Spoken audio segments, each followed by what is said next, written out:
Hello dear students, welcome to Byju's government exam prep. समाचार पत्र विश्लेषण की इस सीरीज में आपका एक बार फिर से स्वागत है और आज हम 27 जनवरी 2020 के द हिंदू समाचार पत्र का विश्लेषण करेंगे।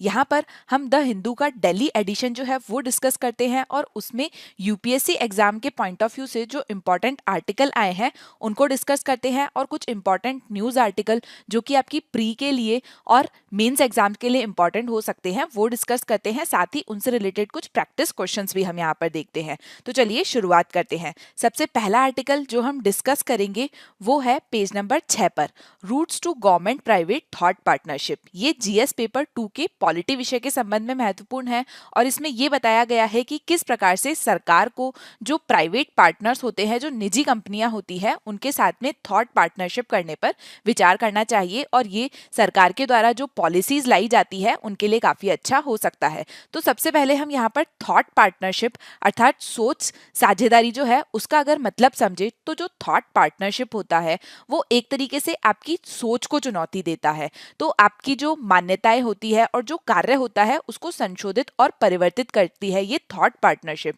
ये जो थॉट पार्टनरशिप होती है ये एक प्रकार से जो जानकारी है या फिर जो सोचने का तरीका होता है उसको बदलने के लिए या फिर उसको नया करने के लिए आपको उकसाता है। और अगर आप इस प्रकार से अपनी सोच के तरीके को बदलते हैं तो इससे व्यवसाय, करियर और जो जीवन में मूल्य है उनको सृजन की ओर लेकर जाता है। तो इस प्रकार से थॉट पार्टनरशिप जो है वो यहाँ पर बताया गया है और ये बोला गया है कि गवर्नमेंट प्राइवेट जो पार्टीज हैं उनके बीच में थॉट पार्टनरशिप होने की आवश्यकता है। तो ये जो पूरा आर्टिकल है इसमें ये बताया है कि अगर हमारी जो सरकार है उसमें क्षमता की कमी है, हमारी जो सरकार है उसके भीतर अगर जो कैपेबिलिटीज है वो कम है तो उनको बेहतर नीति डिजाइन अर्थात जो पॉलिसीज है उनको डिजाइन करने के लिए और उनकी कार्यवाही के लिए जो बाहरी विशेषज्ञ होते हैं अर्थात जो एक्सटर्नल एक्सपर्टीज होते हैं उनका लाभ उठाना आवश्यक है, जिससे सरकार बेहतर प्रदर्शन कर सकती है। तो इसके संबंध में यहाँ पर सबसे पहले ये बताया है कि 25 जनवरी 2021 को हमने ये देखा कि कौशल विकास और उद्यमिता मंत्रालय जो है उनने प्रधानमंत्री कौशल विकास योजना 3.0 का शुभारंभ किया है। तो ये प्रधानमंत्री कौशल विकास योजना का तीसरा चरण है जिसे 2015 में देश में कौशल को बढ़ावा देने के लिए शुरू किया गया था। ये जो प्रधानमंत्री कौशल विकास योजना है इसे देश में कौशल को, स्किल को बढ़ावा देने के लिए इसकी शुरुआत की गई थी। अब ये जो तीसरा संस्करण है इसमें जो सरकार है वो स्थानीय रोजगार के अवसर के साथ में स्थानीय कौशल आवश्यकताओं को पूरा करने पर ध्यान केंद्रित करना चाहता है। मतलब सरकार ये चाहती है कि जो स्थानीय आवश्यकताएं हैं कौशल से संबंधित उसके संबंध में कौशल विकास किया जाए और स्थानीय स्तर पर ही जो रोजगार के अवसर हैं वो प्रदान किया जाए। मतलब जैसे अगर राजस्थान राज्य है, पंजाब राज्य है, तो हर राज्य में जो कौशल की जरूरत होती है वो अलग अलग होती है। तो उसके आधार पर युवाओं में कौशल विकसित किया जाए और वहीं पे उन्हें स्थानीय रूप से रोजगार प्रदान किया जाए। वहीं पे प्रधानमंत्री कौशल विकास योजना 3.0 जो है उसका जोर जो है वो क्षेत्रीय स्तर की योजनाएं बनाकर कौशल योजनाओं को लागू करने के लिए राज्य और जिलों को सशक्त बनाना है। मतलब क्षेत्रीय स्तर पर योजनाएं बनाना इसका मुख्य लक्ष्य है।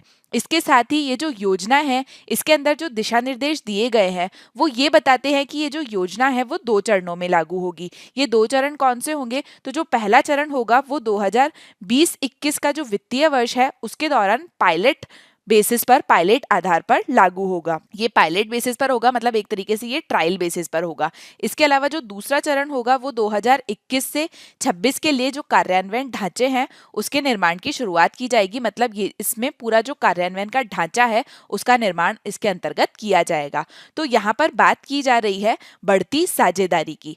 तो ये बोला गया है कि ये जो योजना है इसके जो दिशा निर्देश हैं इसमें दूरदर्शिता और जो योजना है उसका स्पष्ट होना आने वाले वर्षों में ये जो कौशल विकास मंत्रालय है इसके विचारशील दृष्टिकोण को कुशल पारिस्थितिकी तंत्र की फिर से जारी करने की ओर संकेत देता है। मतलब ये बताता है कि जो कौशल विकास मंत्रालय है वो जो कुशल पारिस्थितिकी तंत्र है, जो स्किल से रिलेटेड इकोसिस्टम है उसकी ओर आगे बढ़ना चाहता है। हालांकि इस पैमाने की कोई भी योजना जो है वो किसी भी व्यक्ति, एक विभाग, यहाँ तक कि एक मंत्रालय के काम से शायद ही कभी हो सकती है। मतलब ये जो पूरी योजना है वो एक व्यक्ति के या एक मंत्रालय के द्वारा नहीं हो सकती है और इसमें सभी को भागीदारी देने की आवश्यकता है।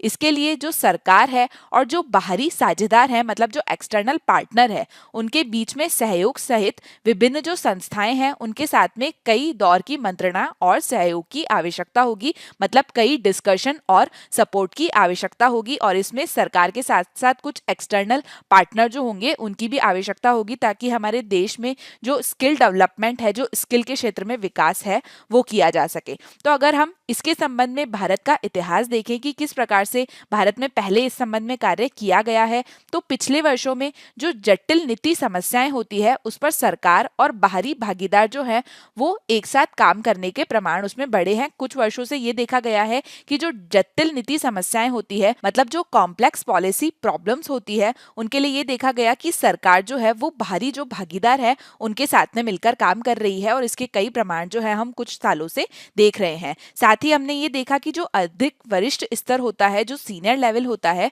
उस पर सरकार ने पार्श्व प्रविष्टि अर्थात जो लेटरल एंट्री है उसको खोलकर निजी व्यक्तियों को प्रणाली में शामिल करने को औपचारिक रूप दिया है।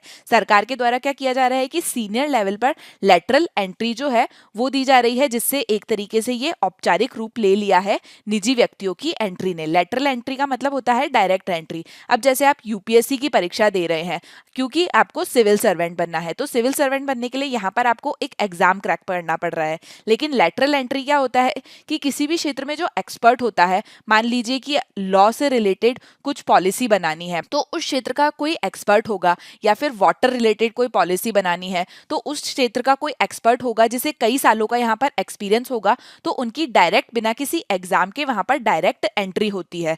और इस तरीके से सीनियर लेवल पे गवर्नमेंट के द्वारा इस तरीके से डायरेक्ट एंट्री की जा रही है। इसके अलावा ये देखा जा रहा है कि जो हायरार्की है उसे कम कर दिया गया है। हायरार्की में मतलब बहुत सारे जो लेवल के ऑफिसर हैं वो होते हैं, लेकिन अब ये देखा गया है कि हायरार्की को कम कर दिया गया है, और कई जगह पर केंद्र सरकार के जो मंत्रालय हैं और उन मंत्रालयों की जो इकाइयां हैं, जैसे कि अगर हम नीति आयोग के बारे में बात करें तो ये देखा जा रहा है कि यहाँ पर जो निजी व्यक्ति होते हैं उनको सलाहकार के रूप में, या फिर उनको विशेष कर्तव्य देकर, या फिर युवा पेशेवर जो हैं उन पर अधिकारियों के रूप में इनकी भर्ती की जा रही है। और ये देखा जा रहा है कि इस तरीके की जो भी पार्षद भर्ती है, जो भी लेटरल एंट्री है, वो इस तरीके के स्तर पर सरकार के द्वारा की जा रही है। और यहाँ पर ये बोला जा रहा है कि इस तरीके से जो भर्ती की जा रही है उससे क्या होगा कि कर्मचारियों की इस श्रेणी की जो भूमिका है वो मुख्य रूप से जो मौजूदा ब्यूरोक्रेसी है उनका समर्थन कर रही है। अभी जो ब्यूरोक्रेट्स हैं उनका समर्थन करेगी इस प्रकार से जो डायरेक्ट एंट्री की जा रही है, या फिर इस प्रकार से जो निजी व्यक्ति आ रहे हैं ये इन ब्यूरोक्रेट्स को सलाह देने का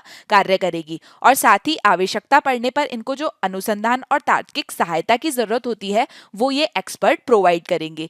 इसके अलावा यहाँ पर यह बोला गया है कि केंद्र सरकार में जो चौंका देने वाली रिक्तियां देखी जाती है, जो वैकेंसीज देखी जाती है, तो ऐसे में इस तरीके का जो समर्थन है प्राइवेट पार्टनर्स का वो महत्वपूर्ण है, क्योंकि ये जो सिविल सर्वेंट होते हैं, जो सिविल सेवक होते हैं, वो आमतौर पर अधिक बोझ वाले होते हैं और अल्प वित्त पोषित होते हैं। तो उन्हें अगर एक्सपर्ट का इस प्रकार से सपोर्ट मिलेगा तो वो अधिक बेहतर कार्य कर पाएंगे। साथ ही यहाँ पर यह बोला गया है कि अगर क्षमता की कमी है तो वो जो क्षमता की कमी है उससे क्या होता है कि अक्सर दत्तक ग्रहण वाले नीति निर्णय लिए जाते हैं, मतलब सब ऑप्टिकल पॉलिसी डिसीजन लिए जाते हैं। और साथ ही ये देखा जाता है कि उन जो नीतियां हैं उनके द्वारा खराब कार्यान्वयन किया जाता है। तो अगर क्षमता की कमी है तो वो दत्तक ग्रहण नीति निर्णयों में और उन नीतियों के खराब कार्यान्वयन में स्पष्ट हो जाती है। तो ऐसे में यहाँ पर बोला गया है कि भारत के जो विकास का चरण है उसके लिए उतना ही महत्वपूर्ण है जितना कि सरकार के लिए एक कदम पीछे ले जाना और इस बात पर चिंतन करना है कि सबसे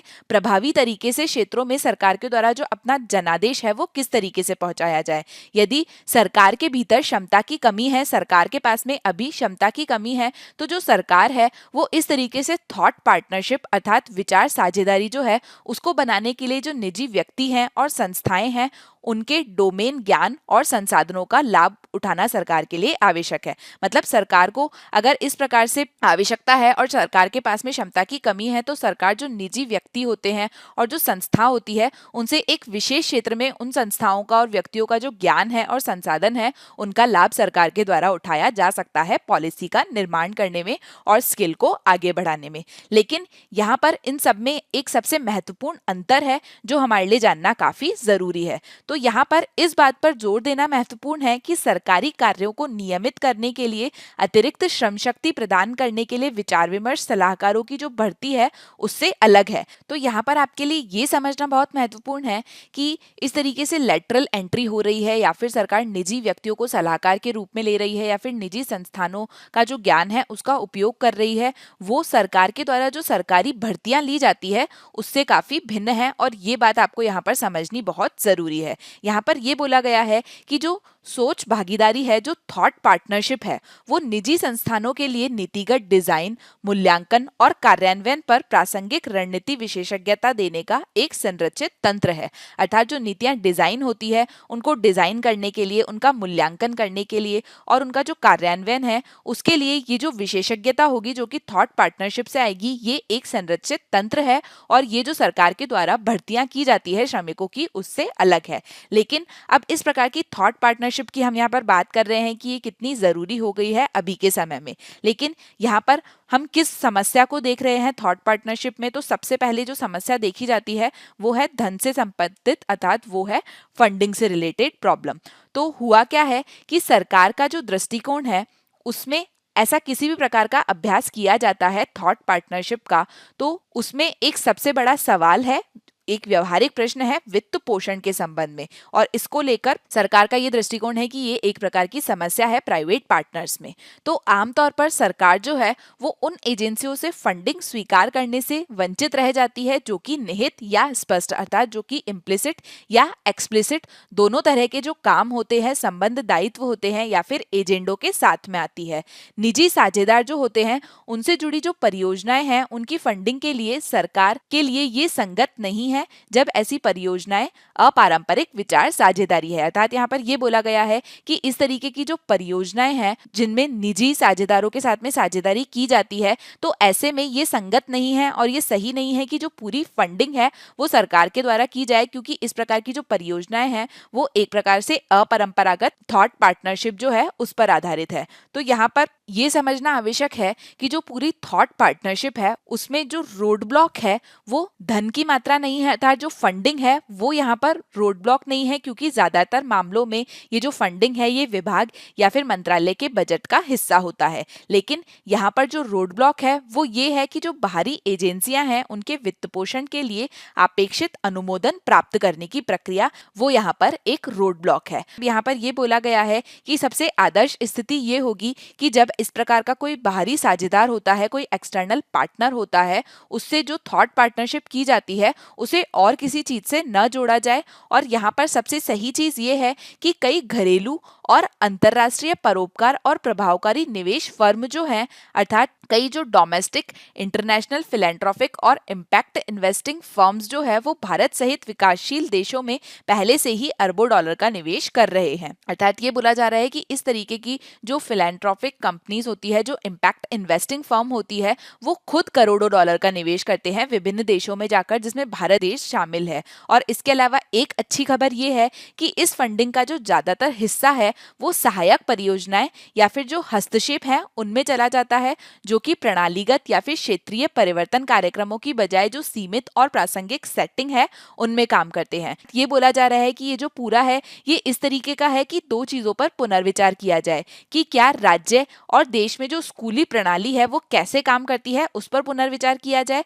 या फिर जो कक्षा है उसमें डायरेक्ट क्लासरूम इंटरवेंशन कर दिया जाए, ताकि जो समझने का स्तर है, जो सीखने का स्तर है, उसे सुधारने की कोशिश करे। तो इसी तरीके का ये है जो थॉट पार्टनरशिप है उस पर पूरी तरीके से विचार करे और सिर्फ फंडिंग की समस्या को लेकर उसे गलत ना समझे। और इसके अगर हम पहले के एग्जाम्पल देखें कि क्या भारत में पहले इस प्रकार के कार्यक्रम किए गए हैं, तो अतीत में प्रणालीगत थॉट पार्टनरशिप जो है उसको मंत्रालयों ने छुटपुट रूप से करने का प्रयास किया है। तो यहाँ पर अगर हम बात करें तो 2005 में वित्त मंत्रालय के द्वारा एक अशोक लिहाड़ी समिति गठित की गई थी और वो एक रिपोर्ट लेकर आई थी जिसमें ये कहा गया था कि भारत में बाहरी पूंजी प्रवाह और जो नियंत्रण है उसके बारे में पर्याप्त ज्ञान जो है वो नहीं था। तो हमने ये देखा कि इसके संबंध में भारत में जो पर्याप्त ज्ञान है वही नहीं था। समिति की जो सिफारिश थी उसके परिणाम स्वरूप सार्वजनिक वित्त और नीति संस्थान आर्थिक मामलों के अनुसंधान विभाग के राष्ट्रीय संस्थान की स्थापना हुई और कार्यक्रम में भारतीय शोधकर्ताओं के द्वारा विकसित पूंजी नियंत्रण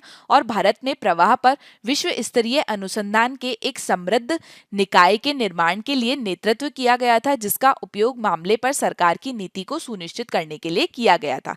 इसके अलावा national institute of financing management भारतीय और विदेशी वित्तीय बाजारों, नीति विश्लेषण, सूत्रीकरण के साथ साथ प्रतिभूति और विनियमन बोर्ड के द्वारा जो किए गए निर्णयों पर प्रभाव मूल्यांकन अध्ययन है उसके संचालन के लिए कानूनी अनुसंधान और तकनीकी सहायता प्रदान करने के लिए आर्थिक मामलों के विभागों के साथ में कार्य कर रहा है। साथ ही 2018 का जो अर्धार्ध है अर्थात जो लेट 2018 है उसमें ministry of skill development and enterprise ने स्वयं किसी निजी कंपनी जैसे कि डलबर्ग ग्लोबल डेवलपमेंट एडवाइजर्स और सेमाग्रा ट्रांसफॉर्मिंग गवर्नेंस के साथ में 2025 के लिए अपने विजन को अवधारणा और डिजाइन करने के लिए संलग्न करना शुरू कर दिया है। तो यहाँ पर हम देखें कि इससे किस प्रकार के नुकसान हैं या फिर इसमें किस प्रकार का समाधान हो सकता है। तो सरकारी और निजी संस्थानों के बीच में ये जो थॉट पार्टनरशिप है इसे स्थापित करने का जो ये प्रयास है ये शिक्षाप्रद है, लेकिन ये काफी हद तक असमान और प्रासंगिक है। वे सरकारी निजी सहयोग पर आगे का एक निश्चित रास्ता नहीं प्रदान करते हैं और भारत उन विद्वानों और चिकित्सकों की एक बड़ी संख्या का सामना कर रहा है अभी के समय में जो भारत की जो समस्याएं हैं उस पर शोध करने के लिए और उसका समाधान करने के लिए उनका एक वचन है। तो यहाँ पर अगर हम बात करें तो कठोर बहस, अनुसंधान और पूछताछ से अलग अलग किए गए जो नीतिगत विकल्प हैं जो कि थॉट पार्टनरशिप की जो सुविधा प्रदान करते हैं ये उन परिणामों का उत्पादन कर सकते हैं। इसलिए यहाँ पर ये बोला गया है कि ये जनहित में होगा, ये पब्लिक इंटरेस्ट में होगा कि इस तरीके की अधिक साझेदारी की जाए, इस तरीके की जो पार्टनरशिप है वो ज्यादा की जाए और वित्त पोषित इसे किया जाए ताकि देश की जो चुनौती है उसका सामना करने वाली जो दबाव नीति है उसके लिए उचित समाधान खोजने की दिशा में भारी विशेषज्ञता और कौशल प्राप्त हो सके। अर्थात हम देश के द्वारा जो चुनौतियां देखी जा रही है उसका सामना करने के लिए जो एक्सटर्नल एक्सपर्टीज है उनका उपयोग कर सके। अब हम नेक्स्ट न्यूज की तरफ चलते हैं जो कि पेज नंबर 13 पर प्रकाशित हुई है और ये जीएस पेपर 2 के अंतर्राष्ट्रीय विषय के संबंध में महत्वपूर्ण है, inclusive reform for UNSC to be effective. और इसके साथ ही पेज नंबर 6 पर एक एडिटोरियल प्रकाशित हुआ है, pursuing national interest at the UN high table. ये भी जीएस पेपर 2 के अंतर्राष्ट्रीय संबंध विषय के लिए महत्वपूर्ण है। तो यहाँ पर ये बोला गया है कि भारत के द्वारा यूएनएससी अर्थात यूनाइटेड नेशन सिक्योरिटी काउंसिल के संबंध में ये बोला जा रहा है कि ये अभी इनएफेक्टिव है। जो अंतर्राष्ट्रीय शांति और सुरक्षा से संबंधित विषय हैं उनके संबंध में जो कॉम्प्लेक्स इश्यूज देखे जा रहे हैं उनको रिजॉल्व करने में। और साथ ही हमें ये पता है कि भारत, ब्राजील, जापान और जर्मनी ये 4 कंट्रीज ऐसी हैं जो कि यूएनएससी जो है उसके लिए रिफॉर्म की काफ़ी ज़्यादा मांग कर रही है। और इनके द्वारा ये बोला जा रहा है कि रिफॉर्म के बाद में एक 15 मेंबर की बॉडी होनी चाहिए यूएनएससी, जिसमें इंडिया, ब्राज़ील, जापान और जर्मनी ये 4 देश जो हैं ये परमानेंट सीट की मांग कर रहे हैं। अभी हम देख रहे हैं कि जो यूएनएससी है उसके केवल 5 स्थायी मेंबर है। इसका आंसर आपको कमेंट सेक्शन में देना है कि अभी यूएनएससी के 5 जो परमानेंट मेंबर है, जो स्थायी मेंबर है वो कौन है। और इसके अलावा इंडिया, ब्राजील, जापान और जर्मनी के द्वारा इसमें रिफॉर्म की अभी मांग की जा रही है और ये बोला जा रहा है कि इन्हें परमानेंट सीट दी जानी चाहिए। तो इसी के संबंध में एडिटोरियल प्रकाशित हुआ है। तो यहाँ पर ये बोला गया है कि भारत जो कि संयुक्त राष्ट्र सुरक्षा परिषद के एक स्थायी सीट का हकदार है, लेकिन यहाँ पर ये बोला गया है कि अभी का समय जब यूएनएससी में 2 साल का गैर स्थायी कार्यकाल है भारत के पास में, तो ऐसे में अपनी सदस्यता के होते भारत को जो है वो अपनी स्थायी सदस्यता पर जोर देने की जगह अपने जो क्षेत्रीय और विश्व स्तर पर जो राष्ट्रीय हित हैं उसको स्पष्ट रूप से पहचानने और उसे आगे बढ़ाने के लिए एक अवसर के रूप में देखना चाहिए। मतलब यूएनएससी में अभी जो भारत की सीट है उसके लिए भारत को अभी अपनी जो स्थायी सदस्यता है उस पर जोर देने की बजाय अपने जो राष्ट्रीय हित हैं और साथ ही जो क्षेत्रीय और विश्व स्तर पर अपने राष्ट्रीय हित हैं उन पर ध्यान देना चाहिए। तो इसके बारे में यहाँ पर डिटेल में विश्लेषण किया गया है। तो सबसे पहले यहाँ पर ये बोला गया है कि अगर हम सदस्यता के समय के संबंध में बात करें तो यूएनएससी जो है उसमें भारत का प्रवेश जो है वो एक नई विश्व व्यवस्था के उद्भव के साथ में मेल खाता है। अभी हम देख रहे हैं कि पूरे विश्व में एक नई तरीके की व्यवस्था है। यहाँ पर ये देखा जा रहा है कि प्रणालीगत अनिश्चितताएं हैं अभी के समय में विश्व कॉमन्स जो है उनके लिए बहुत ही कम देखभाल देखी जा रही है। साथ ही वैश्विक नेतृत्व जो है उसकी अनुपस्थिति है। प्रतिद्वंदी ब्लॉक जो है उसमें देश के स्थिर विभाजन और अबाधित खोज के रूप में चिन्हित एक युग जो है वो अभी देखा जा रहा है। तो ऐसे समय में संकीर्ण राष्ट्रीय हित की यहाँ तक कि जो मूल्य आधारित वैश्विक आदेश है उसके बारे में बयानबाजी देखी जा रही है। तो संयुक्त राज्य अमेरिका जो है वहां पर भी ये देखा जा रहा है कि बिडेन प्रशासन आ गया है और बिडेन प्रशासन के द्वारा कई तरह के प्रयास किए जा रहे हैं, जिसमें हमने हाल ही में देखा कि उनके द्वारा पेरिस जलवायु जो समझौता है उससे फिर से जुड़ने की बात की गई। साथ ही ईरान परमाणु समझौता जो है उसके में भी परिवर्तन करने की बात की गई। तो ये एक तरीके से ये बताते हैं कि अभी का समय ऐसा है जब पूरे वर्ल्ड में डिसऑर्डर चल रहा है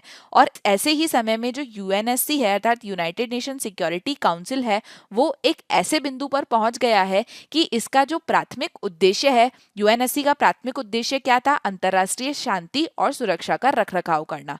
तो जो यूएनएससी है वो अपना जो प्राथमिक उद्देश्य है उसको लेकर ही उस पर संदेह किया जा रहा है और इसके साथ ही यूएनएससी की जो प्रासंगिकता है उसको लेकर भी यूएनएससी पर संदेह किया जा रहा है। तो ऐसे पूरे समय में जो भारत है वो यहाँ पर अलग है कि अभी के समय में जो भारत है वो अधिक आत्मविश्वासी है। यहाँ पर ये बोला जा रहा है कि अभी जो है भारत में भले ही भौतिक टकराव है, आर्थिक मंदी है और घरेलू सर्वसम्मति का यहाँ पर अभाव है, लेकिन अभी भी भारत जो है वो अपनी महत्वाकांक्षाओं को पूरा करने के लिए दृढ़ है। और यहाँ पर ये बोला जा रहा है कि भारत जो है वो जो भू राजनीति है उसको शेप करना चाहता है, उसको आकार देना चाहता है, लेकिन कम से कम जो भारत की मानसिकता है वो बदल गई है, जो कि हाशिए पर संतुष्ट होने के बजाय अब केंद्र के मंच पर होने की इच्छुक है। अर्थात जो पहले भारत है वो मार्जिनली रूप से सेटिस्फाइड था, अर्थात उसे हाशिए पर भी अगर कुछ मिल गया, मार्जिनली भी कुछ मिल गया तो भारत उससे सेटिस्फाइड था। लेकिन अब भारत केंद्र में आने का इच्छुक है। अर्थात यूएनएससी की अगर हम बात करें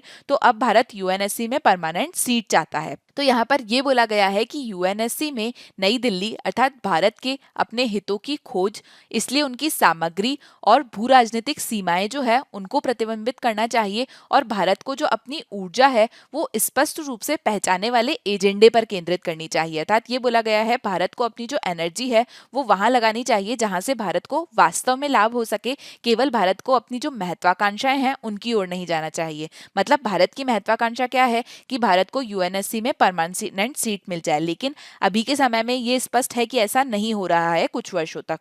तो ऐसे समय में भारत को अपने राष्ट्रीय हित और उन हितों की तरफ ध्यान देना चाहिए जिसे भारत वास्तव में प्राप्त कर सकता है और भारत के लिए वो लाभकारी हो सकते हैं। तो यहाँ पर अगर हम चीन फैक्टर के बारे में बात करें तो यूएनएससी में नई दिल्ली का जो कार्यकाल है वो बीजिंग के साथ में बढ़ती सैन्य प्रतिद्वंदिता जो है उसके मद्देनजर आया है। अभी के समय में हम ये देख रहे हैं कि भारत और जो चीन है था जो बीजिंग है उनके बीच में सैन्य प्रतिद्वंदिता चल रही है, उनके बीच में एक तरीके से बॉर्डर पर कुछ इश्यूज चल रहे हैं और इसका असर यूएनएससी की जो न्यूयॉर्क में बैठकें हुई थी उनमें पहले भी महसूस किया गया था। इसके अलावा 2022 में भारत की आतंकवाद रोधी समिति की अध्यक्षता करने का जो चीन का विरोध था वो भी इसी के मद्देनजर आया। ये देखा गया था कि चीन के द्वारा 2022 में भारत की आतंकवाद रोधी समिति अर्थात सीटीसी की जो अध्यक्षता है उसका चीन के द्वारा विरोध किया गया। इसके साथ ही जो बिडेन प्रशासन अब यूएस में आया है उनका जो चीन के आक्रमण को लेकर डोनाल्ड ट्रंप की नीति थी उसी को जारी रखने का विचार है। चीन को लेकर वो डोनाल्ड ट्रंप की जो नीति है उसे ही जारी रखेंगे। तो ऐसे में जो भारत है उसको इस क्षेत्र में चीनी आक्रमण की जांच के लिए कुछ उपयोगी सहयोगी मिल सकते हैं। अर्थात भारत जो है वो यूएस को चीन के संबंध में एक सहयोगी के रूप में मान सकता है। इसके अलावा अगर हम यहाँ पर ये देखें कि यूएनएससी में पश्चिम के साथ में जो ग्रेटर भारतीय संरेखण देख रहे हैं, हम जो वेस्टर्न नेशन है उसके साथ में हम भारतीय संरेखण देख रहे हैं यूएनएससी के संबंध में, तो ये एक अपरिहार्य उदाहरण है। हालांकि इस तरीके से जो वेस्टर्न नेशन है उसके साथ में भारतीय संरेखण बढ़ रहा है, तो ये मॉस्को अर्थात रूस जो है और नई दिल्ली अर्थात इंडिया के बीच की जो खाई है उसे और भी बढ़ा सकता है, जिसमें क्या होगा कि हमने ये देखा कि जो रूस है उसकी निर्भरता चीन पर अब बढ़ गई है और जो रूस है वो अब भारत से दूर हो रहा है। हालांकि दुर्भाग्यपूर्ण ये हो सकता है कि जो भारत है उसके लिए ये जो रूस और भारत के बीच की खाई है इसको कम करना संभव नहीं होगा, और ऐसा करने से एक अंतर्राष्ट्रीय प्रणाली में सद्भावना की तुलना में अधिक नुकसान होगा, और हो सकता है कि जो युद्ध के दिन है वो बढ़ जाए अर्थात युद्ध तक स्थिति पहुंच जाए।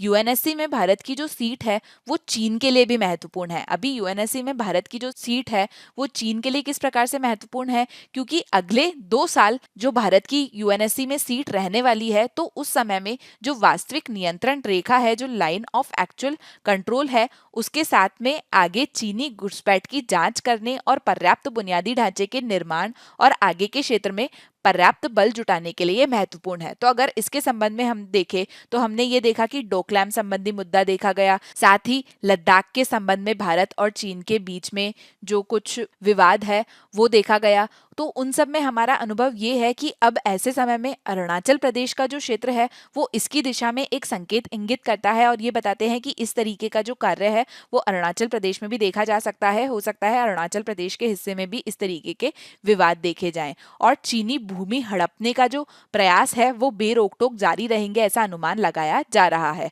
तो ऐसे पूरे समय में जो भारत की यूएनएससी में सदस्यता है वो बीजिंग को पीछे धकेलने में हमें जो भी वहां से सहायता मिल सकती है उसकी आवश्यकता हमें यहाँ पर होगी। इसके साथ ही यहाँ पर ये बोला गया है कि आतंकवाद की ओर ध्यान देने की जरूरत है। तो यूएनएससी में भारत के लिए जो आतंक है वो एक प्रमुख केंद्र होने की संभावना है। ये यूएनएससी में भारत की जो सदस्यता है उसमें आतंक जो है वो एक प्रमुख केंद्र होने की संभावना है। सुरक्षा परिषद के प्रस्ताव 1373 की 20वीं वर्षगांठ पर यूएनएससी की मंत्री स्तरीय बैठक में जो विदेशी मंत्री एस जयशंकर हैं उनने ये बयान दिया है, और साथ ही काउंटर टेररिज्म कमेटी की स्थापना ने इस मुद्दे पर नई दिल्ली के दृष्टिकोण के लिए मंच निर्धारित किया है कि आतंकवादी जो है वो आतंकवादी हैं। आतंकवादी अच्छे और बुरे कोई नहीं होते हैं। चीन के द्वारा गुड टेररिज्म और बैड टेररिज्म बोला जाता है, लेकिन भारत के द्वारा ये बोला जा रहा है कि आतंकवादी आतंकवादी है और वो अच्छे और बुरे नहीं होते हैं, और इस भेद का प्रचार करने वालों का एक एजेंडा है। जो लोग इसके लिए कवर करते हैं वो बिल्कुल देशी हैं, ये भारत के द्वारा बोला गया है। इसके अलावा हम यहाँ पर बात करें कि नई दिल्ली ने हाल ही में तालिबान प्रबंधन समिति जो है उसकी कुर्सी संभाली है, जो कि अफगानिस्तान में तेजी से बढ़ते विकास और तालिबान के साथ में जुड़ने की भारत की जो इच्छा है उसको देखते हुए महत्वपूर्ण है। मतलब ये देखा जा रहा है कि जो अफगानिस्तान है वहां पर तेजी से विकास किया जा रहा है, और साथ ही भारत की तालिबान से जुड़ने की इच्छा है, उसको देखते हुए ये जो तालिबान प्रबंधन समिति है इसकी जो कुर्सी भारत के द्वारा संभाली गई है ये महत्वपूर्ण है।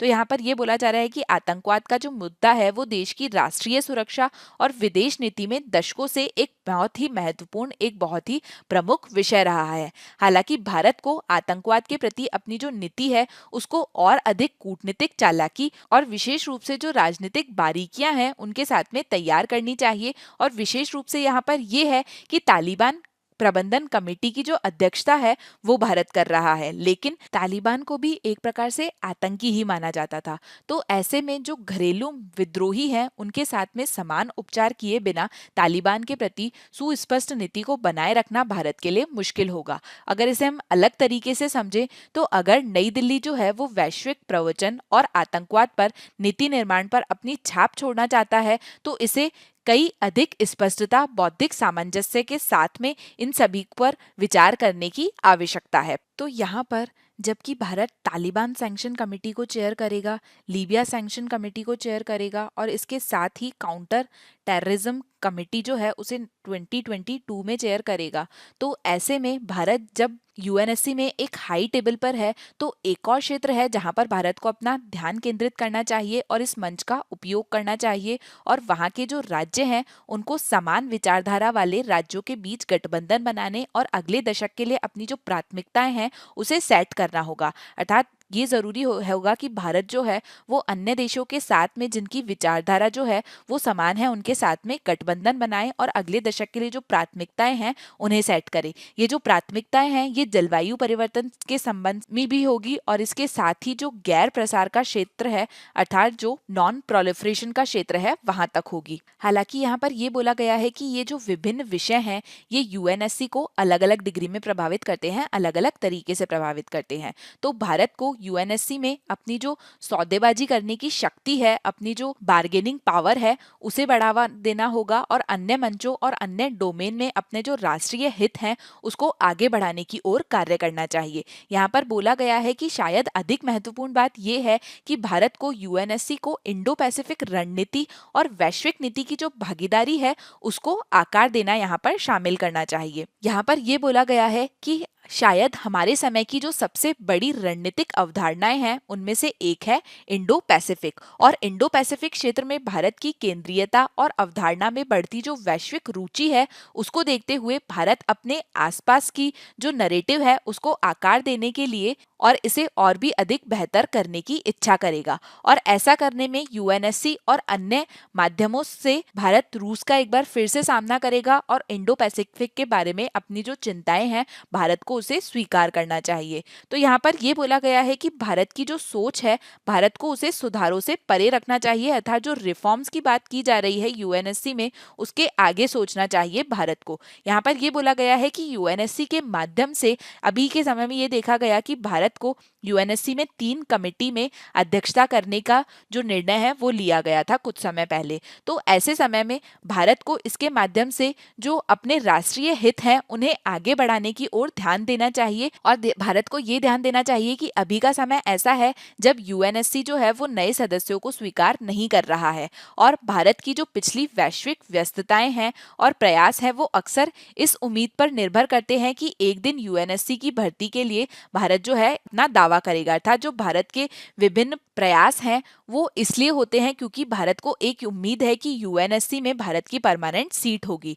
लेकिन यहाँ पर यह बोला गया है कि यूएनएससी सुधारों और हाल ही में जो अंतर्राष्ट्रीय प्रणाली की स्थिति देखी जा रही है जिस पर जो हालिया बहस चल रही है उसमें हमें ये जानना है कि यूएनएससी में प्रवेश पाने के लिए अगर भारत के द्वारा जो बिग 5 हैं अर्थात जो अभी 5 स्थायी सदस्य हैं उनकी तरफ अगर भारत झुकता है तो भी इसका कोई खास फर्क नहीं पड़ेगा। तो इस संबंध में यहाँ पर बोला गया है कि भारत जो है उसको अपनी ऊर्जा इस छोटी अवधि में, जबकि भारत को कमेटी की चेयरमैनशिप करने का मौका मिला है, 3 कमेटी की चेयरमैनशिप करने का मौका मिला है, तो ऐसे छोटे समय में भारत को जो अपना ध्यान है वो इस ओर केंद्रित करना चाहिए कि भारत के द्वारा क्या हासिल किया जा सकता है, क्या हासिल करना संभव है। इस बात की ओर ध्यान नहीं केंद्रित करना चाहिए कि वो क्या हासिल करना चाहता है, अर्थात परमानेंट मेंबरशिप जो कि भारत हासिल करना चाहता है लेकिन जो अभी के समय में संभव नहीं है। तो ऐसे समय में भारत को अपने राष्ट्रीय हित की ओर ध्यान देना चाहिए। तो ऐसे में हमने कुछ फैक्टर देखे कि भारत चीन के संबंध में इसका उपयोग कर सकता है, टेररिज्म अर्थात आतंकवाद के संबंध में इसका उपयोग कर सकता है और अपना जो राष्ट्रीय हित है उसके लिए कार्य कर सकता है। अब हम चलते हैं नेक्स्ट आर्टिकल की तरफ जो कि पेज नंबर 6 पर प्रकाशित हुआ है और जीएस पेपर 3 के एनवायरमेंट एंड इकोलॉजी विषय के संबंध में महत्वपूर्ण है।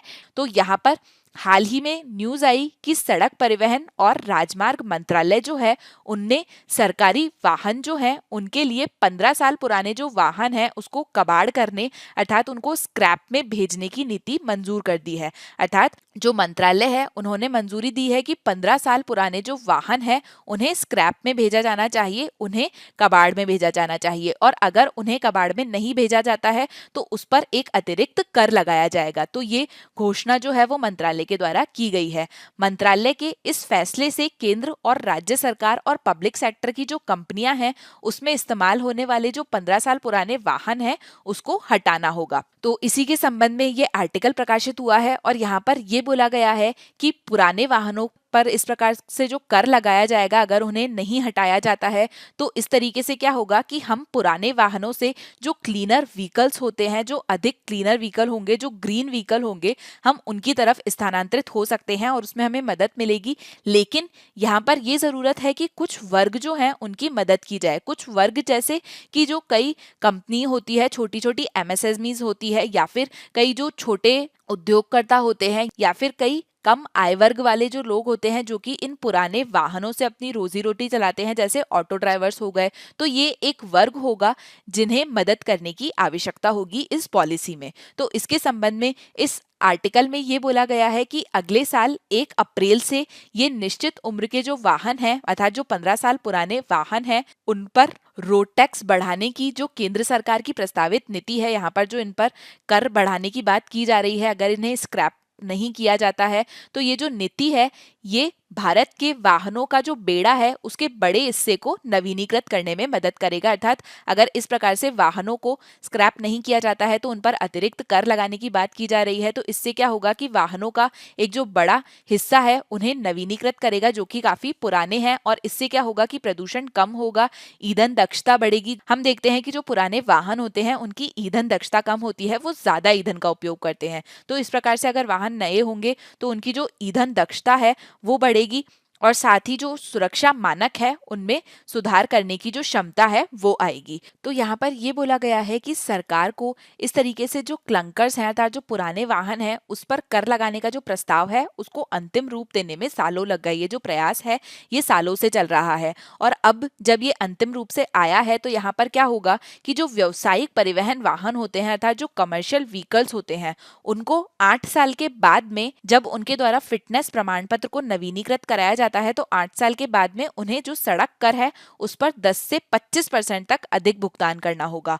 और इसी की तरीके से जो निजी वाहन होते हैं उनको 15 साल के बाद में जो सड़क कर है उस पर अतिरिक्त भुगतान करना होगा। हमने यहाँ पर 15 साल देखा, ये मुख्य रूप से निजी वाहनों के संबंध में है। जो कमर्शियल व्हीकल है उसके लिए 8 ईयर्स है। यहाँ पर आपको ये देखना है कि जो सरकारी परिवहन है उनको रियायत दी गई है, और इसके अलावा जो संकर होते हैं, इलेक्ट्रॉनिक्स और फार्म वाहन होते हैं, उसको इस संबंध में छूट दी गई है। तो यहाँ पर इसके साथ ही ये भी बोला जा रहा है कि जो सबसे अधिक प्रदूषित शहर होते हैं और जो डीजल इंजन होते हैं, इन पर भी उच्च कर लगाए जाने की बात की जा रही है। और ऐसा भी हो सकता है कि जो अधिक प्रदूषित शहर है वहां पर ज्यादा कर लगाया जाए और डीजल इंजन जो है उन पर ज्यादा कर लगाया जाए। ये भी जो है कार्ड्स में है, ये भी आ सकता है। इसके अलावा मोटर वाहनों के कानून को लागू करने वाले जो राज्य हैं उनको अब ये जो परिवर्तन का प्रस्ताव किया गया है इसके आधार पर अपना जो कानून है उसे निर्धारित करना होगा। यहाँ पर अगर हम इसी तरीके के कार्यक्रम जो कि अन्य देशों में किए गए हैं उनसे इसकी चर्चा करें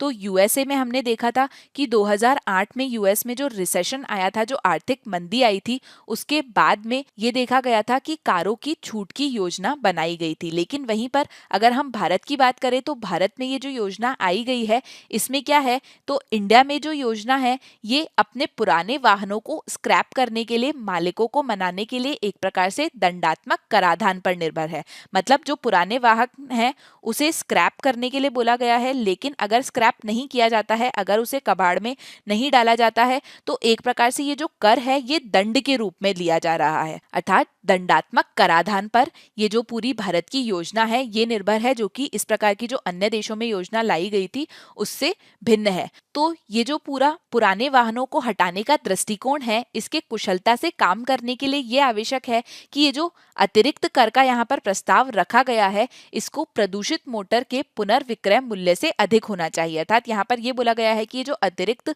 कर की बात की गई है ये अधिक होना चाहिए ये जो पुरानी गाड़ी होगी इसके पुनर्विक्रय मूल्य से, ताकि जो लोग हैं उस गाड़ी को स्क्रैप करने के बारे में सोचे और ये ना सोचे कि हम तो उसका जो टैक्स है वो दे देंगे क्योंकि टैक्स देना सस्ता पड़ रहा है। तो ऐसा नहीं होना चाहिए, और जिससे क्या होगा कि इसका जो निपटान होगा, अर्थात जो गाड़ी को कबाड़ करना होगा, वो अधिक आकर्षक होना चाहिए। जो पर्याप्त सुरक्षा उपाय हैं उसके साथ में ये सुनिश्चित करने के लिए कि ये एक निगरानी प्रणाली के तहत वास्तव में स्क्रैप और पुनर्नवीनीकरण है। अर्थात ये होना चाहिए कि उनका स्क्रैप होना चाहिए और उनका रिसाइकिल होना चाहिए, ना कि ऐसा हो कि लोग जो हैं वो कम कर होने के चलते उस पर कर देना जो है उसे मंजूर कर ले। तो यहाँ पर ये बोला गया है कि इक्विटी सुविधाओं को इस योजना में बनाया जा सकता है जो बसों के लिए JNN-URM योजना जो है उसके तहत की गई 2009 की प्रोत्साहन की तर्ज पर ऑटो रिक्शा चालकों जैसे जो आय वर्ग हैं उनके सीमांत ऑपरेटरों को छूट प्रदान करती है। अर्थात ये बोला गया है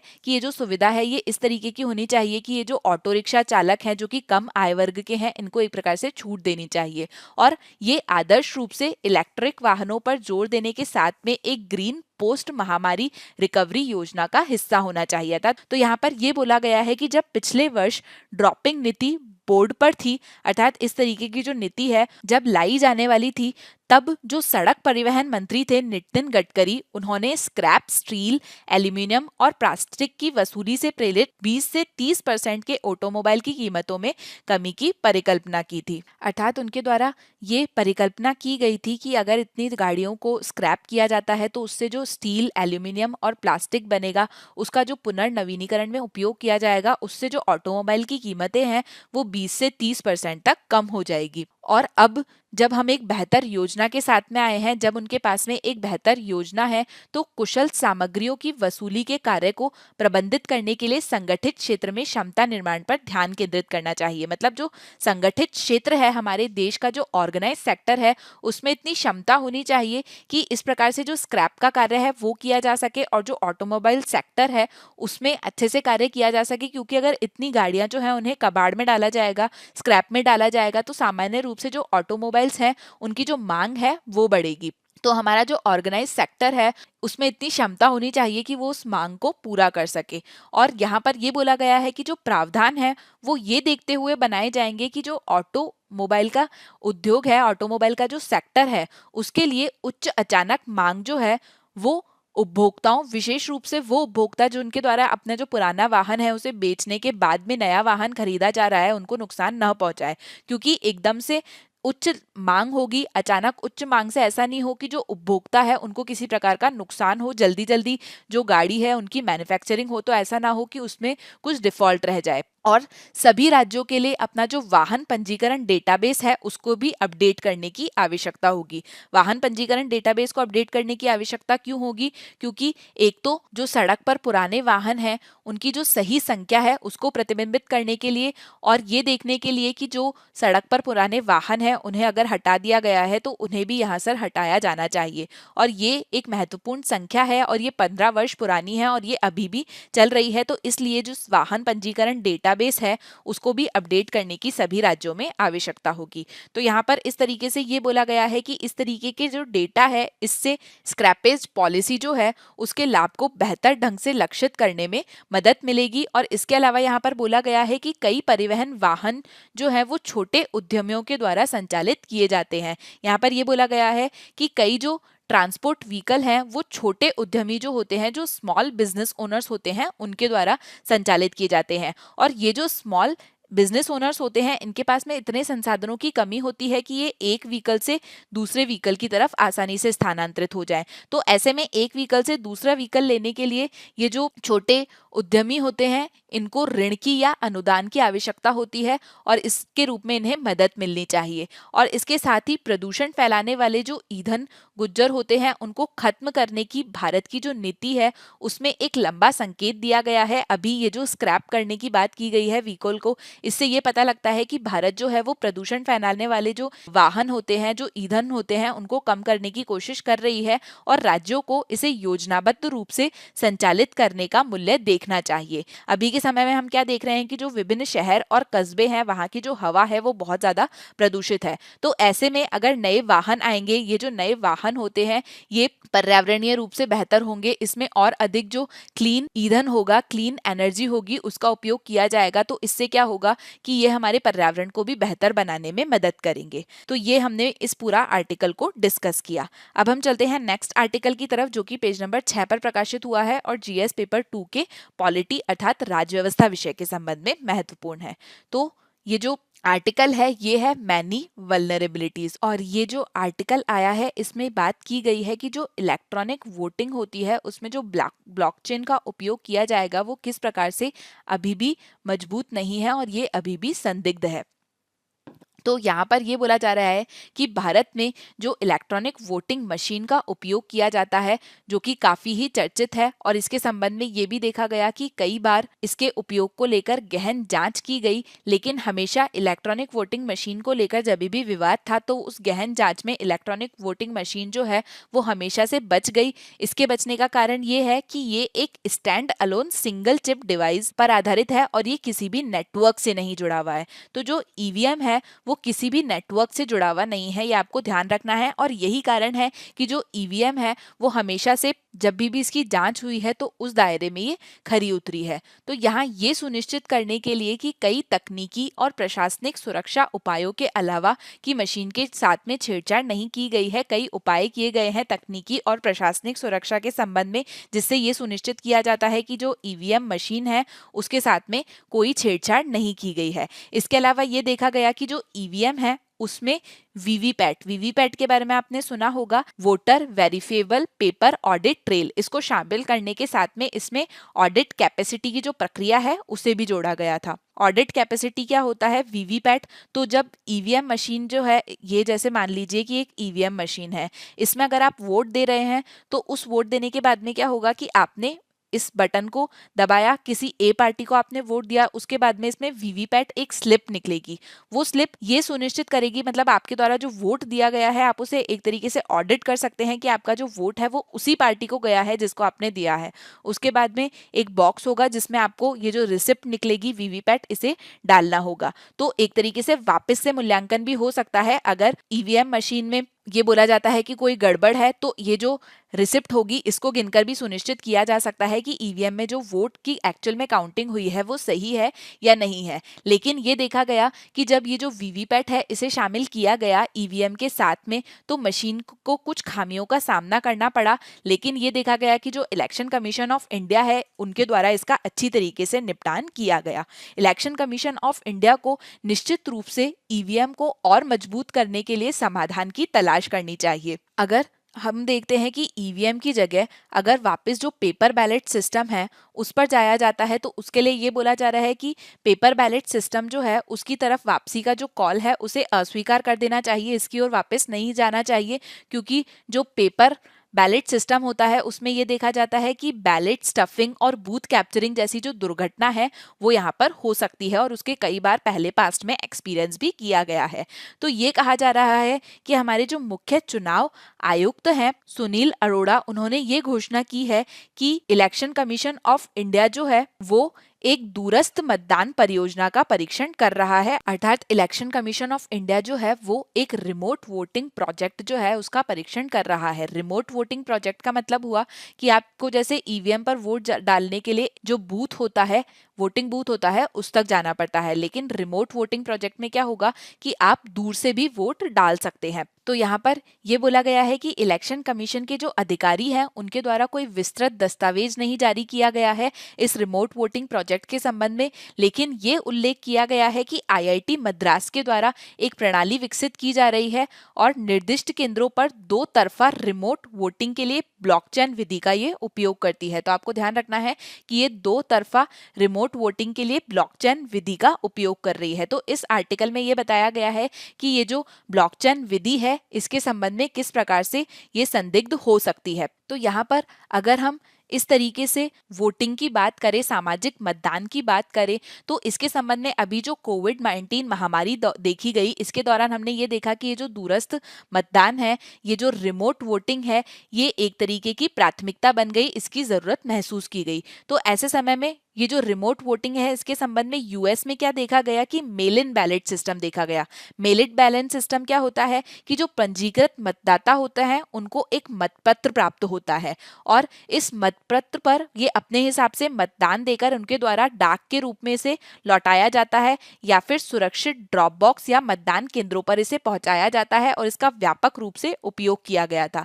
लेकिन ये पूरी तरीके से कागज आधारित था। हमने ये देखा कि ये जो मेल इन बैलेट सिस्टम का का यूएस में उपयोग किया गया कोविड-19 महामारी के चलते हमने जो देखा कि रिमोट वोटिंग की जरूरत पड़ी, लेकिन ये जो सिस्टम है ये पूरी तरीके से कागज आधारित था। और हम जो बात कर रहे हैं, भारत का इलेक्शन कमीशन ऑफ इंडिया जो बात कर रहा है वो कर रहा है रिमोट वोटिंग प्रोजेक्ट की, जो कि ब्लॉकचेन विधि पर आधारित है। तो ब्लॉकचेन विधि जो है वो एक ऑनलाइन सार्वजनिक बुलेटिन बोर्ड को लागू करती है। मतलब ब्लॉकचेन विधि में क्या होता है कि एक सार्वजनिक बुलेटिन बोर्ड होता है जो ऑनलाइन रूप से, जो कि डेटा के रैखिक क्रम के लिए अनुमति देता है, जिससे उपयोगकर्ता जो है वो डेटा को जोड़ सकता है। मतलब अगर आपके द्वारा वोट दिया जा रहा है तो आप इसमें डेटा को ऐड कर सकते हैं।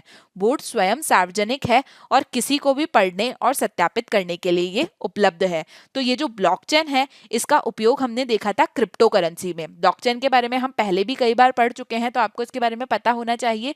इस प्रौद्योगिकी का उपयोग होते हुए हमने क्रिप्टो करेंसी के रूप में देखा था।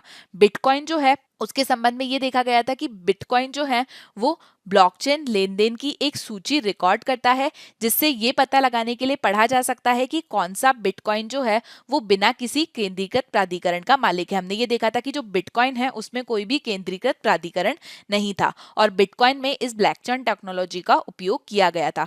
वहीं पे अगर हम इस ब्लॉकचेन आधारित मतदान प्रणाली के बारे में बात करें कि ये जो वोटिंग सिस्टम जो कि ब्लॉकचेन पर आधारित है, तो ये मतदान प्राधिकरण को इस बुलेटिन बोर्ड को प्रमाणित करना होगा इसमें, जिसमें कि जो उपयोगकर्ता है वो क्रिप्टोग्राफिक हस्ताक्षर का उपयोग करके अपने वोटों को एक ही बही में पंजीकृत करने के लिए साइन कर सकता है। तो इसमें क्या होगा कि जो उपयोगकर्ता है, जो वोट देने वाला है, वो एक तरीके से उनका एक क्रिप्टोग्राफिक हस्ताक्षर होगा, क्रिप्टोग्राफिक साइन होगा, ये उसका उपयोग करके वोट दे सकते हैं और अपना जो वोट है उसे पंजीकृत कर सकते हैं। अब हम यहाँ पर देख रहे हैं कि ये जो पूरी प्रणाली है इसमें क्रिप्टोग्राफिक सुविधाओं का उपयोग किया जा रहा है और ये जो प्रणाली है ये डेटा सुरक्षा और सत्यापन की जो क्षमता है उसका वादा करती है। इनके द्वारा ये बोला जा रहा है कि इसमें जो डेटा है वो सुरक्षित होगा। लेकिन यहाँ पर आपको ये जानना जरूरी है कि ये जो पूरी प्रणाली है ये नेटवर्क पर निर्भर है। ईवीएम के संबंध में हमने देखा कि ईवीएम जो है वो एक नेटवर्क पर निर्भर नहीं है, लेकिन वहीं पर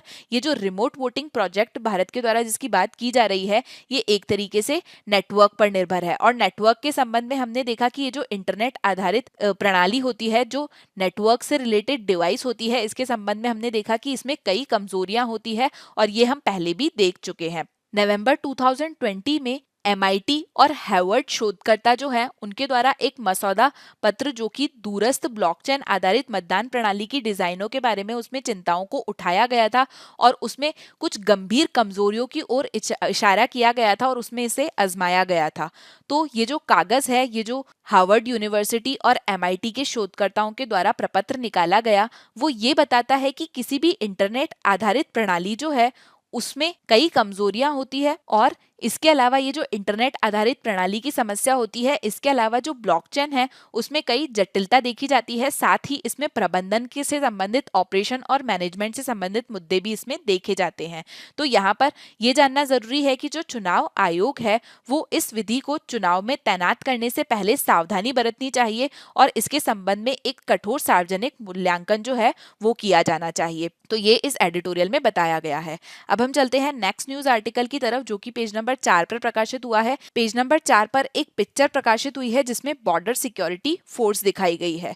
तो ये सिक्योरिटी विषय के संबंध में महत्वपूर्ण है और ये आपके लिए प्रारंभिक परीक्षा की दृष्टि से महत्वपूर्ण है, बॉर्डर सिक्योरिटी फोर्स। तो यहाँ पर हम बॉर्डर सिक्योरिटी फोर्स के बारे में चर्चा करेंगे। वन बॉर्डर वन फोर्स की जो नीति है उसके अनुसार बॉर्डर सिक्योरिटी फोर्स जो है वो पाकिस्तान और बांग्लादेश के साथ में भारत की जो सीमा है उसके लिए नामित सीमा सुरक्षा बल है। ये गृह मंत्रालय के तहत जो केंद्रीय सशस्त्र पुलिस बल है उसके अंदर आता है। तो आपको ध्यान रखना है कि ये गृह मंत्रालय अर्थात होम मिनिस्ट्री के अंदर है और 1965 के युद्ध के मद्देनजर ये आया था। 1965 में जो युद्ध हुआ था उसके मद्देनजर ये जो बॉर्डर सिक्योरिटी फोर्स है ये आई थी। वर्तमान में ये दुनिया की सबसे बड़ी सुरक्षा बल है, ये आपको ध्यान रखना है। तो इसकी अगर हम भूमिका के बारे में बात करें तो जब शांति का समय होता है, जब पीस का टाइम होता है, तो सीमावर्ती क्षेत्र जो है उसमें रहने वाले लोगों की सुरक्षा की भावना को बढ़ाने के लिए, सीमा पार अपराधों की रोकथाम करने के लिए, भारतीय क्षेत्र में अनधिकृत प्रवेश और निकासी पर रोक लगाने के लिए, तस्करी और अन्य अवैध गतिविधियों की रोकथाम के लिए सीमा पार से खुफिया जानकारी एकत्र करना, इस जो बीएसएफ है इसका कार्य है। इसके अलावा इसे आतंकवाद रोधी और आंतरिक सुरक्षा भूमिकाओं में भी तैनात किया गया है। इसके अलावा युद्ध के समय में इसकी क्या भूमिका है, तो सेना के प्रयासों का समर्थन करे और रक्षा की दूसरी पंक्ति के रूप में कार्य करे। तो जो बीएसएफ है वो सेना के जो प्रयास होते हैं उनका समर्थन करती है, अर्थात सेना को सपोर्ट करती है, और ये सेकंड लाइन फोर्स होती है। इसके अलावा सीमा प्रबंधन के बारे में बात करें तो इनके द्वारा सीमा प्रबंधन के कार्य में क्या किया जाता है, तो इनके द्वारा बाड़ लगाने का कार्य, फ्लड लाइटिंग का कार्य और तैनाती घुसपैठ तकनीक का कार्य आदि इनके द्वारा किए जाते हैं। इनकी अपनी एयर विंग है, मरीन विंग है और इनकी एक आर्टिलरी रेजिमेंट और कमांडो यूनिट है। और इसके जो जलमार्ग हैं उनका बेड़ा बंगाल की खाड़ी में सुंदरबन डेल्टा और अरब सागर में सर क्रीक पर पहरा देता है। नेक्स्ट है कि ये आपदा प्रबंधन और HADR अर्थात humanitarian assistant and disaster relief का जो संचालन है उसमें भी माहिर है। अब हम चलते हैं नेक्स्ट न्यूज आर्टिकल की तरफ, जो कि पेज नंबर 5 पर प्रकाशित हुआ है और अर्थव्यवस्था विषय के संबंध में महत्वपूर्ण है।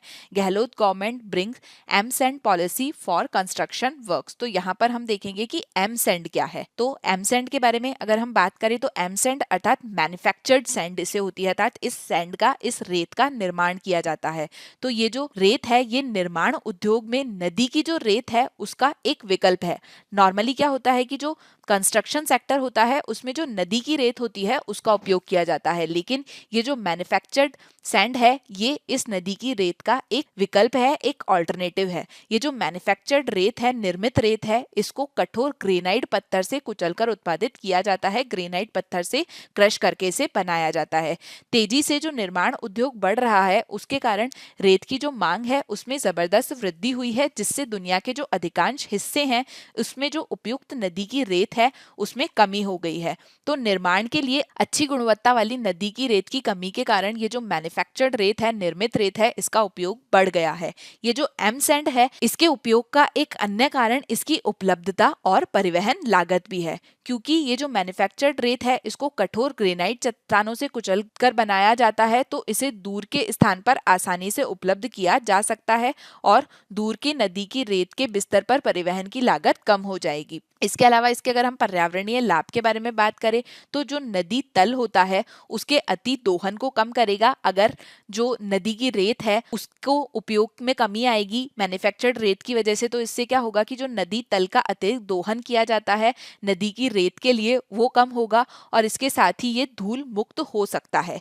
इसके अलावा जो मैन्युफैक्चर्ड रेत होती है इसके उपयोग से नदी की रेत को प्राप्त करने के लिए नदी के तल की कटाई को रोका जाता है, जिससे पर्यावरणीय आपदाएं होती है। अगर नदी की कटाई ज्यादा होती है तो उससे क्या होता है कि भूजल में कमी आती है, पानी की कमी होती है, पुलों की सुरक्षा के लिए खतरा होता है, बांध के लिए खतरा होता है। लेकिन अगर ये जो मैन्युफैक्चर्ड सैंड है इसका उपयोग किया जाता है तो इस तरीके के खतरों से बचा जा सकता है। इसके अलावा नदी की रेत की तुलना में एम रेत जो है वो अधिक पर्यावरण के लिए अनुकूल होती है। अब हम चलते हैं इससे संबंधित प्रैक्टिस क्वेश्चन की तरफ। तो एम सैंड के संबंध में निम्न कथनों पर विचार कीजिए। ये निर्माण उद्योग में नदी की रेत का एक विकल्प है। तो पहला स्टेटमेंट सही है। दूसरा है निर्मित रेत को कठोर ग्रेनाइट पत्थर से कुचलकर उत्पादित किया जाता है। दूसरा स्टेटमेंट भी सही है। तीसरा स्टेटमेंट है निर्माण के उपयोग के लिए अच्छी गुणवत्ता वाली नदी की रेत की कमी के कारण निर्मित रेत जो है उसका उपयोग बढ़ गया है। तो तीसरा स्टेटमेंट भी सही है। सही उत्तर हो जाएगा डी, उपरोक्त तो सभी। नेक्स्ट न्यूज आर्टिकल है elephant calf rescued from well. तो इसमें बात की गई है पैंगोलिन की। ये पेज नंबर 4 पर प्रकाशित हुआ है और ये एनवायरमेंट एंड इकोलॉजी विषय के संबंध में महत्वपूर्ण है। तो हम यहाँ पर पैंगोलिन के बारे में देखेंगे जो कि प्रारंभिक परीक्षा में आपसे पूछा जा सकता है। तो इंडियन पैंगोलिन जो है ये भारतीय उपमहाद्वीप का एक मूल निवासी है, ये आपको ध्यान रखना है। इसके अलावा इसकी शरीर पर बड़े और अतिव्यापी ये तराजू जो होते हैं, ये साइंस जो हैं ये होते हैं जो कि एक तरीके से कवच का कार्य करते हैं। ये शिकारियों के खिलाफ आत्मरक्षा के लिए एक गेंद में भी कर्ल कर सकता है। मतलब ये जो इंडियन पैंगोलिन है ये क्या करता है, अगर कोई शिकारी होते हैं तो उनसे आत्मरक्षा के लिए ये कर्ल होकर, ये रोल होकर एक गेंद जैसा बन जाता है। इसके अलावा ये कीटनाशक है और चींटी और दीमक जो है उनको खाता है। इसके अलावा इसके मांस के लिए और पारंपरिक चिकित्सा में उपयोग किए जाने वाले जो शरीर के विभिन्न हिस्से हैं इसके लिए इस उसका जो शिकार है वो किया जाता है, जिसके कारण ये खतरे में है। इसके अलावा ये IUCN की जो रेड लिस्ट है उसमें एंडेंजर्ड श्रेणी में रखा गया है। ये इंपॉर्टेंट है, ये आपको ध्यान रखना है। इससे रिलेटेड प्रीलिम्स प्रैक्टिस क्वेश्चन देखते हैं। भारतीय पैंगोलिन के संबंध में निम्न कथनों पर विचार कीजिए। पहला, ये भारतीय उपमहाद्वीप का एक मूल निवासी है, तो ये सही है। दूसरा, ये कीटनाशक है, चींटियों और दीमकों को खाता है, तो दूसरा स्टेटमेंट भी सही है। तीसरा है कि IUCN की रेड लिस्ट में वल्नरेबल श्रेणी में रखा गया है, तो ये गलत है। हमने देखा कि इसे एंडेंजर्ड श्रेणी में रखा गया है, तो सही उत्तर हो जाएगा 1 और 2। नेक्स्ट है, जो कि पेज नंबर 12 पर एक पिक्चर आई है। इसमें बात की गई है गेंट सॉफ्टशेल टर्टल की। ये एनवायरमेंट एंड इकोलॉजी विषय के संबंध में महत्वपूर्ण है और ये आपकी प्रारंभिक परीक्षा के लिए इंपॉर्टेंट है। तो इससे संबंधित हम डिटेल देखते हैं एशियन गेंट सॉफ्टशेल टर्टल की। तो एशियाई विशाल सॉफ्टशेल कछुआ जो होता है उसको कैटर के विशाल सॉफ्टशेल कछुए के रूप में भी जाना जाता है। इसका जो मुंह है वो मेंढक के जैसा होता है, तो मेंढक के मुंह वाला ये जो सॉफ्टशेल कछुआ है ये मीठे पानी के कछुओं की एक प्रजाति है। ध्यान रखना है कि ये मीठे पानी के कछुओं की प्रजाति है और दक्षिण पूर्वी एशिया का मूल निवासी है। इसके अलावा इसे सबसे बड़े मौजूदा ताजे पानी के कछुओं में माना जाता है। इसके अलावा ये जो प्रजाति है ये लुप्तप्राय है। हमने देखा कि ये IUCN की एंडेंजर्ड लिस्ट में आता है और 20वीं शताब्दी में अपनी जो पूर्व सीमा है उससे ये बहुत दूर हो गई है। इसके अलावा इसकी अगर हम रेंज की बात करें तो ये पूर्वी और दक्षिणी Bharat, Bangladesh, Myanmar, Thailand, Malaysia, Laos, Cambodia, Vietnam, चीन, फिलीपींस और इंडोनेशिया में होता है। इससे रिलेटेड हम एक प्रीलिम्स प्रैक्टिस क्वेश्चन देखते हैं। एशियाई विशाल सॉफ्टशेल कछुए के संबंध में निम्न कथनों पर विचार कीजिए। इसे सबसे बड़े मौजूदा ताजे पानी के कछुओं में माना जाता है, तो पहला स्टेटमेंट सही है। दूसरा है कि इसे IUCN की रेड लिस्ट में वल्नरेबल की श्रेणी में रखा गया है, तो दूसरा स्टेटमेंट गलत है। सही उत्तर हो जाएगा ए, केवल 1। यहाँ पर हमारा आज का डिस्कशन खत्म होता है। अब हम मुख्य परीक्षा से संबंधित कुछ प्रश्न देखते हैं जिनका आंसर लिखने की आपको कोशिश करनी है। पहला है, UNSC अर्थात यूनाइटेड नेशन सिक्योरिटी काउंसिल में भारत के अपने लक्ष्यों की खोज में एक स्पष्ट एजेंडा होना चाहिए और इसकी सामग्री और भू राजनीतिक सीमाओं को भी प्रतिबिंबित करना चाहिए। मूल्यांकन कीजिए। इस प्रश्न का उत्तर आपको 250 शब्दों में देना है और ये 15 मार्क्स का क्वेश्चन है। इसके बारे में आज हमने डिस्कस किया। नेक्स्ट है, इलेक्ट्रॉनिक वोटिंग में ब्लॉकचेन की मजबूती अभी तक संदिग्ध है, चर्चा कीजिए। इस प्रश्न का उत्तर भी आपको 250 शब्दों में देना है और ये 15 मार्क्स का क्वेश्चन है। इसके संबंध में भी हमने आज डिस्कस किया है। तो मुख्य परीक्षा के ये जो दोनों प्रश्न हैं इनका उत्तर देने की आपको कोशिश करनी है और यहाँ पर हमारा आज का डिस्कशन खत्म होता है। Thank you so much for today's discussion. Please like, share and subscribe to our channel. Thank you.